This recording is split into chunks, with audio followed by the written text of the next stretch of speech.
Fury. Give me the opportunity to fight for the championship. It ain't about looking past anyone. It's just knowing your purpose and knowing your steps forward and moving up the ladder. And I've got a clear goal. I know what this year's about. I know how tough this year's going to be. But this time I thought, you know what, it's going to be different again, because for the first time in forever, I'm the hunter, I'm not the hunted. And we all know that when I've always been the hunter in the past, I've always fucked people up. Come on.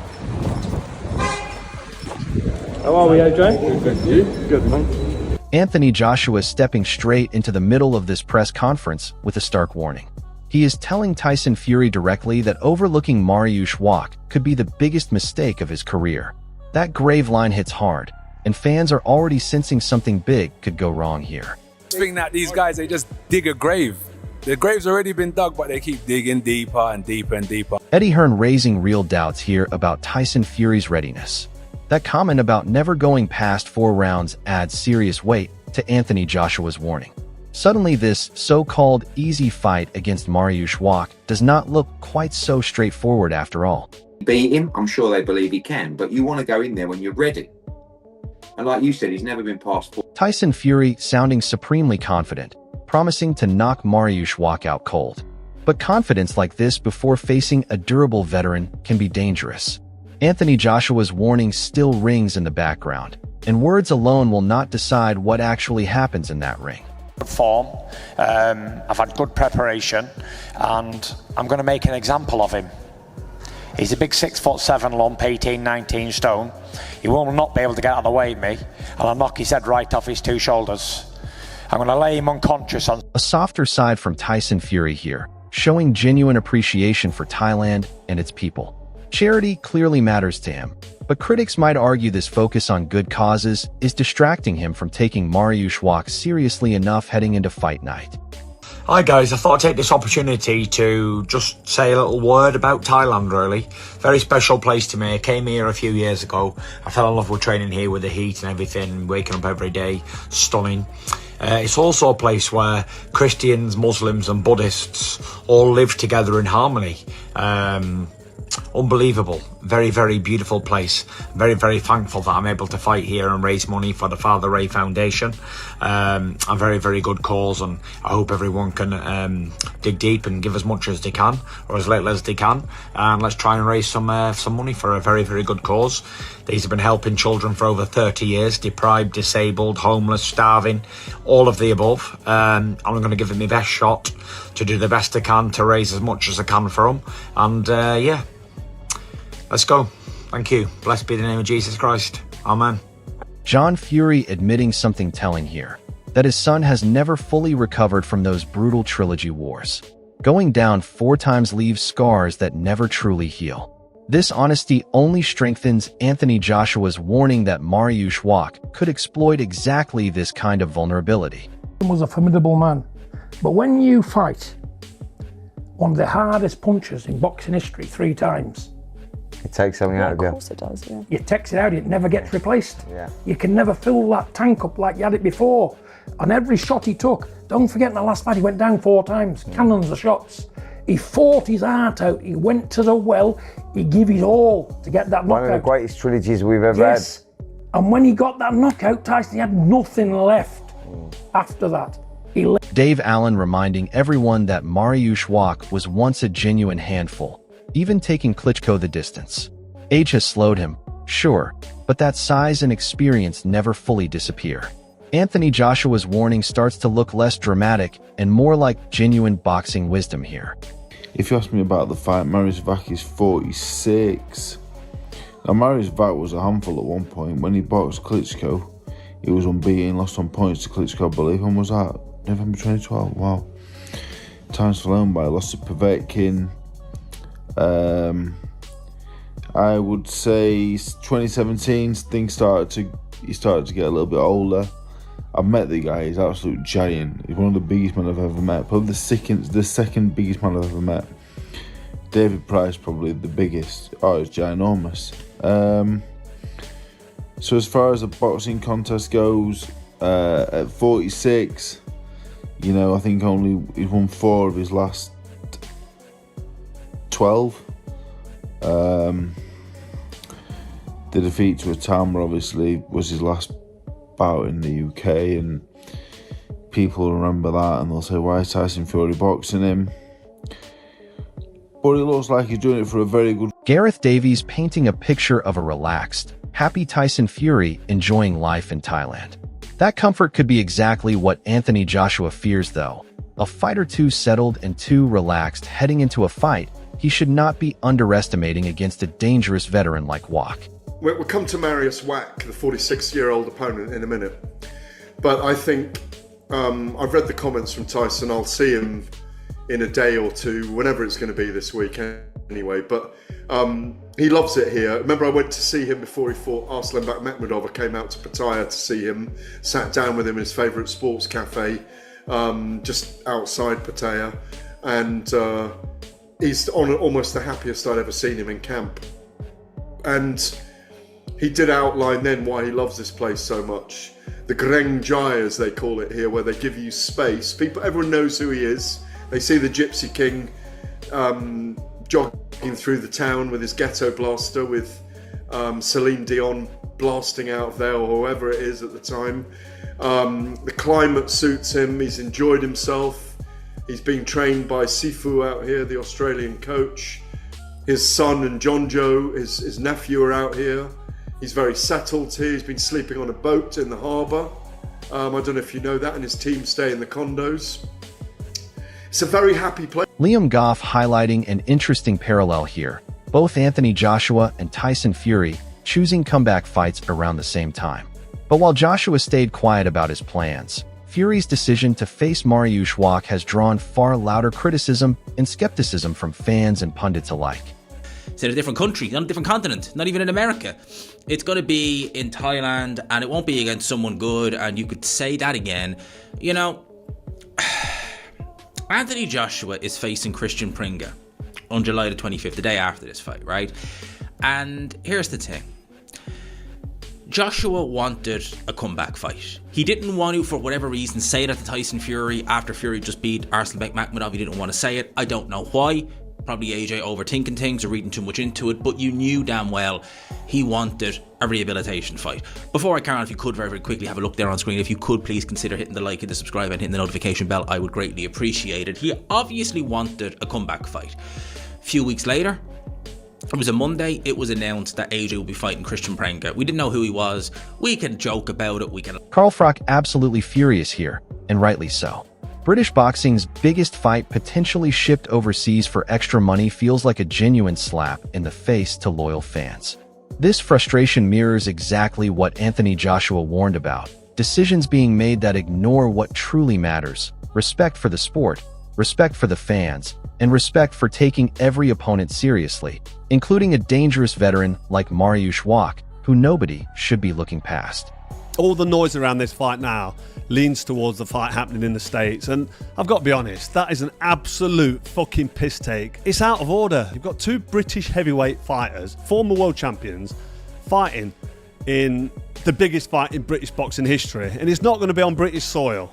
Just taking the piss out of the fans. If it goes over to the States, there's nobody really that can agree, other than money, that this fight should be happening over there. They've both made over 100 million. They're both absolutely flying financially. So what's an extra 10 million when you've got 150 million in your bank? I'm sure it don't make much difference. But it's about honouring the fans and honouring the people that have been there from the start of your career. People that have bought tickets time after time, after you've been beat up, after you've lost your titles, after you've tried to come back, after you've said a few things that's pissed a few people off. The fans have stuck by the side of Anthony Joshua and Tyson Fury through thick and thin. Finally, just to finish on this rant, a message to the powers that be. The promoters, Eddie Hearn, Frank Warren, Zuffer, Dana White, Turki Al-Sheikh, whoever's making that final decision. Are you going to ask the British fans to spend, give or take, $5,000 on a flight out of here to Vegas, ticket for the show, hotels, all the cost, expenses, etc., or watch it at 4 a.m. on Netflix? Either of them's hard work. Or you're going to stick it on in Britain at one of the stadiums. Wade Plemons practically echoing Anthony Joshua's exact concerns here, questioning why Tyson Fury would even take this fight if it does nothing to prepare him properly. Even while calling the matchup questionable, he admits Mariusz Wach still has a granite chin and 39 knockouts behind him. A genuinely dangerous combination for anyone stepping in that ring unprepared or overconfident. Around those Alexander Usyk fights? Well, you know, when I look at the thought process in that, you know, obviously he's talking to himself. He's telling himself he never lost a fight, and he's rearing up himself, which is a good thing, because you have to know how to motivate yourself to get yourself over that hill and get yourself ready for a competition. And he knows how to do that. He's been doing it for so many years now that, you know, it's like clockwork. We spoke to Deontay Wilder, though, about his losses to Tyson Fury, and we actually sat down with a sports psychiatrist, and they said to us that he was never going to return to the level that he was at previously if he didn't accept defeat and he didn't come to terms with defeat. Do you not think there's an element of that with Tyson Fury, that unless he accepts the defeat to Alexander Usyk, he can't really put that to bed? Boy, that's a good question, and yeah, you definitely have to accept defeat. I think people are motivated by different things. He's motivated by him telling himself, you know, what happened. If he told himself he never lost, then his self is going to believe he never lost because his self is telling him that. So I think, you know, that's if it. Ariel Helwani summing up the general confusion surrounding this whole build-up, calling it a weird one himself. Back-to-back fight dates for Tyson Fury and Anthony Joshua at least shows some coordination behind the scenes, but the strange nature of the Wach matchup keeps raising more questions than answers among boxing insiders everywhere. Done. Oh my God, I'm watching the highlights here. Like, one of the guys throws a kick and he just goes like, whoop. I love these types of fights where they have like the big logos plastered on the chest and the back. This is not, I mean, this is work or shoot. I think it's a shoot, to be honest. This is so weird. Anyway, this is the guy. He's fighting another. So we're getting, the nice thing about it is the fights line up. It's going to be Tyson on the 24th, and it's going to be, they're going to be back-to-back, actually. 25th, right? AJ's the 25th against Christian Prenga. So at the very least, we can't say that the dates, the schedules, all that stuff and more do not line up. So there you have it. Tyson Fury has a fight. It's a weird one. Johnny Nelson touching on something serious here. Trust issues surrounding how this fight was planned and communicated. That same dig your own grave language echoes Anthony Joshua's earlier warning almost word for word. It seems like more people around Tyson Fury share these same concerns than his camp might publicly admit. You let us dig our own grave, and then you just legit with it to say, all right then, if that's your opinion on it, let the news come out by itself. Unfortunately, trust, as you know, in this game is massive, and if you break it once, you're never getting it back. It's very hard to build. So unfortunately, the things even I know now about some of the fights that have been planned and talked about will blow people's minds away. But unfortunately, trust is massive. Dave Allen laying out the risk clearly, admitting fans simply will not like this Wach fight regardless of outcome. But he also raises a fair point. Everything gets forgiven if Tyson Fury eventually beats Anthony Joshua down the line. Still, that is a massive gamble to take against an opponent as unpredictable and physically imposing as Mariusz Wach, especially with Joshua's warnings still fresh in everyone's mind heading into fight week. There'd be a fight in Thailand when you said that, but I didn't anticipate it being Mariusz Wach. If the Joshua fight is to happen, I get that there should be no risk, but people won't like him fighting Wach. But if he goes on to fight Joshua and beats him, no one will care about this. So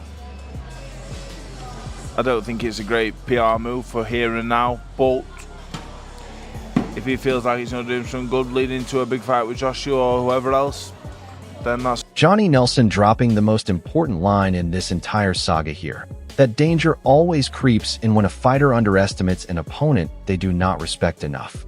This is precisely the warning Anthony Joshua gave at that press conference. Word for word in spirit, if not in exact phrasing. Mariusz Wach might be 46 years old and past his prime, but experience, size, and 20 stoppage wins do not simply vanish overnight. If Tyson Fury walks in there overconfident, thinking this is a guaranteed formality, that is exactly the mindset that has ended careers before, and Nelson clearly senses the danger lurking beneath the surface of this entire matchup. But what I'm saying is I'm quite sure Tyson expects the backlash, he expects the criticism, he expects the out, and people forget it. And you know that's how is Frank Warren involved in this? Is he the promoter? I'm mixed up because I think Tyson said that his promoter now was Turkey. I don't know if Frank says his advisor or his promoter. I don't know. So number one, the fight's out in Thailand. So is that a Queensberry show? That's number one. Number two, they're on the poster.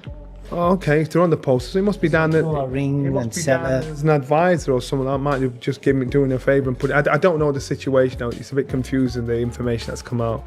But on the whole, you know, I'm quite sure everybody around him will say, look, you're going to get some flack for this. Let it die down and get the stick. But the danger is this, and we've seen it always happens. If you get in there with somebody that's not very good, or you don't respect as being very good, that's where you make a mistake and you look bad. You're beaten, but you look bad. Now that's like 46 years old.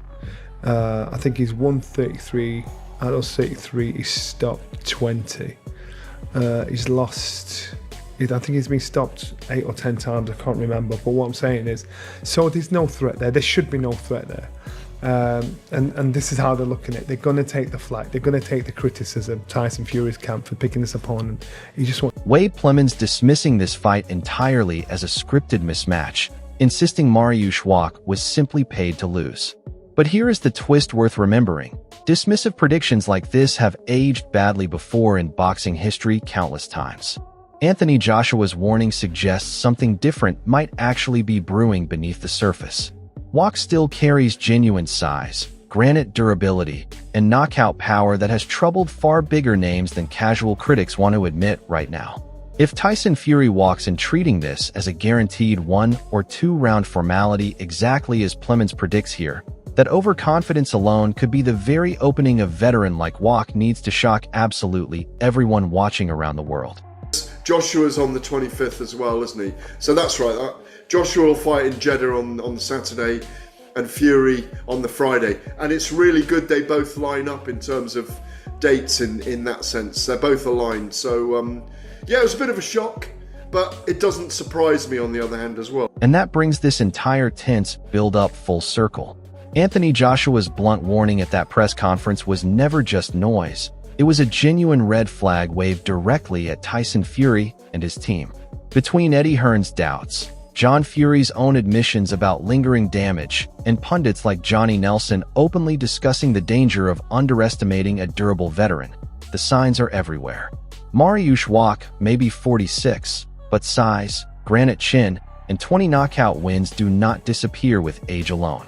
If Tyson Fury walks into that Thailand ring even slightly overconfident, this could turn into the shock result nobody in his camp saw coming, and Anthony Joshua's warning would go down as one of the most accurate predictions in recent heavyweight boxing history.